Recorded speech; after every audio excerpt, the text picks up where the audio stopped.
नमस्कार दोस्तों, ये सरल परिपथ नाम के चैप्टर का अगला वाला वीडियो है और इस वीडियो में हम लोग समझेंगे व्हीटस्टोन सेतु के बारे में। व्हीटस्टोन सेतु क्या है? ये परिपथ की एक व्यवस्था है जिसके द्वारा हम किसी तार के अज्ञात प्रतिरोध को ज्ञात करते हैं। मतलब कि यदि आपके हाथ में कोई तार दे दिया जाए और कहा जाए कि इसका प्रतिरोध ज्ञात कीजिए, तो आप इस व्यवस्था के द्वारा, जिसको व्हीटस्टोन सेतु कहते हैं, इसके द्वारा उस तार के प्रतिरोध को ज्ञात कर सकते हैं। यहां पर मैंने लिख दिया है, चार्ल्स व्हीटस्टोन ने किसी तार के अज्ञात प्रतिरोध को ज्ञात करने के लिए एक परिपथ की व्यवस्था दी, जिसको हम व्हीटस्टोन सेतु के नाम से जानते हैं। अब चलिए इसका हम लोग अध्ययन करते हैं। इसका अध्ययन करने से पहले आपको दो बातें जाननी चाहिए। सबसे पहला चीज, किरचॉफ का दूसरा नियम क्या है, क्योंकि हम इसका अध्ययन जो करने वाले हैं वो किरचॉफ के दूसरे नियम से करेंगे। और दूसरा चीज, किसी प्रतिरोधक तार के अंदर जो विभवांतर है, उस विभवांतर का चिन्ह क्या होता है। तो दो बातें आपको जाननी चाहिए। तो चलिए सबसे पहली बात हम आपको बताते हैं, किरचॉफ का दूसरा नियम क्या है। तो किरचॉफ का दूसरा नियम है कि किसी बंद परिपथ के लिए या किसी बंद परिपथ में कार्यरत सभी विभवांतर का योग हमेशा शून्य होता है। यानी किरचॉफ का दूसरा नियम क्या है कि सारे विभवांतर का योग हमेशा 0 होगा किसी बंद पास के लिए, किसी बंद परिपथ के लिए। तो पहली बात तो ये आपको जानना चाहिए। दूसरा बात क्या जानना चाहिए, जैसे मान लीजिए कोई तार है, यहां पर मान लेते हैं एक प्रतिरोधक तार है। मान लीजिए इस तार का प्रतिरोध है कैपिटल R। अब इस तार का विभवांतर कितना होगा? तो विभवांतर कितना होगा, इस तार में से कितनी धारा जा रही है, उस धारा का इस प्रतिरोध में गुणा करेंगे तो इसका विभवांतर निकल जाएगा, क्योंकि V बराबर होता है I इंटू R। तो किसी प्रतिरोधक तार का विभवांतर निकालना है तो आप ये पहले पता कीजिए कि इस प्रतिरोध में से कितनी धारा जा रही है, और उस धारा का इस प्रतिरोध में गुणा कर देंगे तो ये जो आ गया, यही क्या है, इसका विभवांतर है। अब इस विभवांतर का चिन्ह हमें देखना है। तो चिन्ह कैसे देखेंगे? तो चिन्ह देखेंगे हम धारा की दिशा से, यानी ये I धारा इसमें से जा रही है, इस तार में से, तो किस दिशा में जा रही है। अब मान लीजिए इस दिशा में जा रही है, इस दिशा में जा रही है। इसका मतलब हुआ कि यहां पर विभवांतर हाई है, वोल्टेज हाई है, और यहां पर वोल्टेज लो है। अब देखिए, अगर आप इस तार के विपरीत आ रहे होंगे, यानी लो से हाई आ रहे होंगे, तो कहेंगे विभव में वृद्धि हो रही है, यानी हम इस तार के विभवांतर को, इस IR के मान को हम लोग लेंगे पॉजिटिव में। और अगर आप इसके विपरीत जा रहे होंगे, अगर आप इसके विपरीत जा रहे होंगे तो यानी हाई से लो की तरफ आप जा रहे हैं, और फिर इस तार के विभवांतर को हम लोग लेंगे निगेटिव में। यहां पर मैंने चिन्ह परिपाटी लिख दिया है। अगर आप तार में धारा की दिशा में जा रहे होंगे तो माइनस का IR लेंगे, और अगर तार के विपरीत दिशा में आ रहे होंगे, यानी विद्युत धारा जिस दिशा में जा रही है तार में, उसकी विपरीत दिशा में आ रहे हैं, तो प्लस का IR लेंगे। अगर आपको पूरी चिन्ह परिपाटी पढ़नी है तो इससे पहले वाले वीडियो में मैंने न्यूमेरिकल बनाया था किरचॉफ के द्वितीय नियम पर, उस वीडियो को पूरा देख लीजिए। अब चलिए हम लोग इसमें किरचॉफ का द्वितीय नियम लगाते हैं। तो द्वितीय नियम कैसे लगाएंगे? जैसे ही हम इस कुंजी को ऑन करेंगे तो तुरंत होगा क्या, यहाँ पर प्लस और यहाँ पर माइनस है, इसलिए यहाँ से मान लीजिए I विद्युत धारा निकलेगी।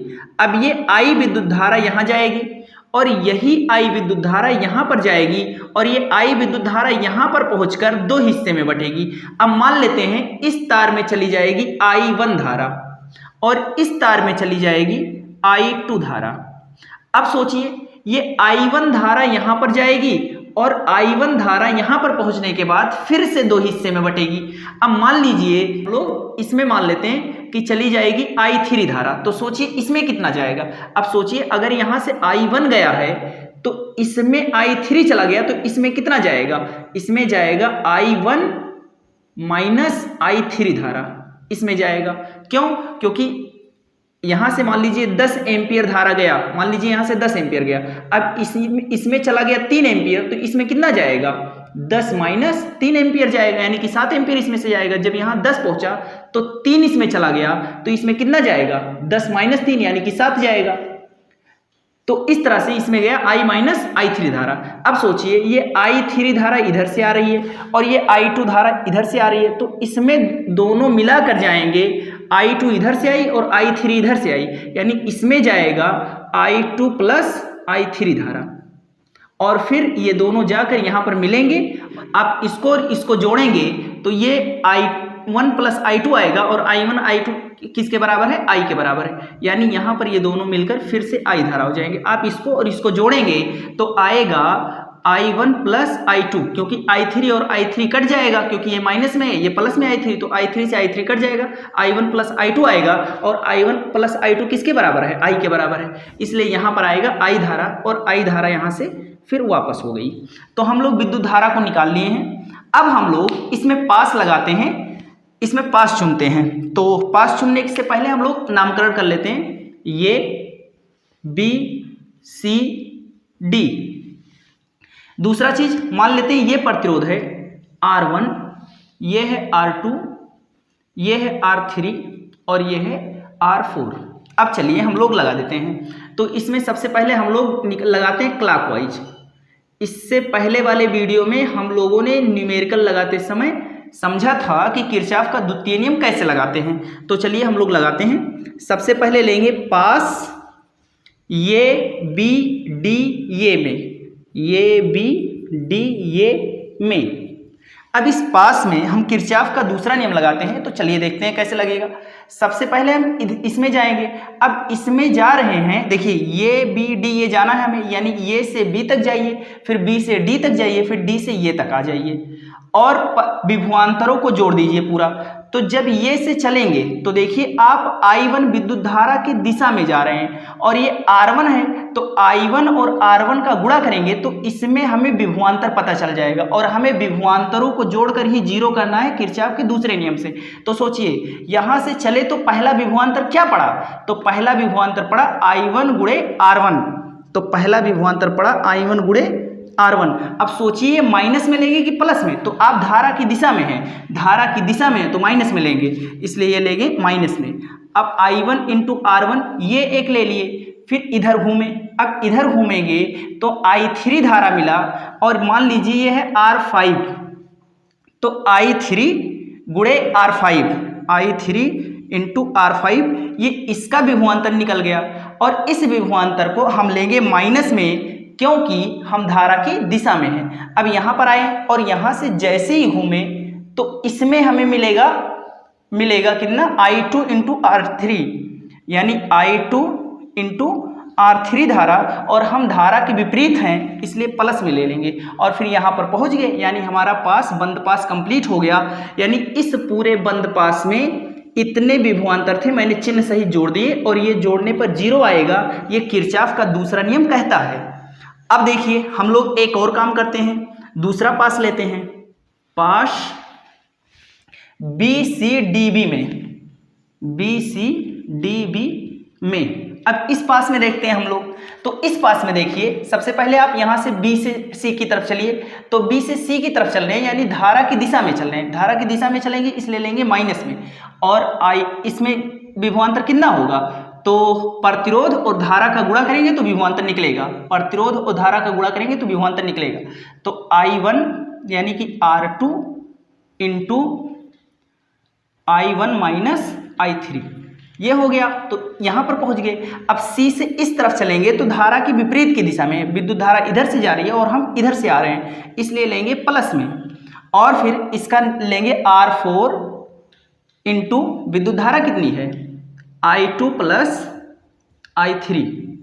फिर हम यहाँ से घूमेंगे तो धारा के विपरीत हैं, इसलिए लेंगे प्लस में, और फिर क्या है? I3 R5 बराबर क्या हो जाएगा? जीरो। में एक काम करते हैं हम लोग, मान लेते हैं I3 जीरो है, माना I3 बराबर जीरो, और यहाँ पर भी माना I3 बराबर जीरो। अभी देखिए I3 जीरो मानने से क्या होता है? I3 जीरो मानने से ये पूरा हो गया जीरो, ये पूरा क्या हो गया? जीरो, क्योंकि I3 का मान मैंने जीरो मान लिया है। I3 का मान मान लीजिए इसमें धारा जीरो आ रही है। अब सोचिए इधर क्या बचा? I2 R3 बराबर, और ये माइनस में है, उधर भेज दीजिए प्लस में हो जाए, तो क्या हो गया?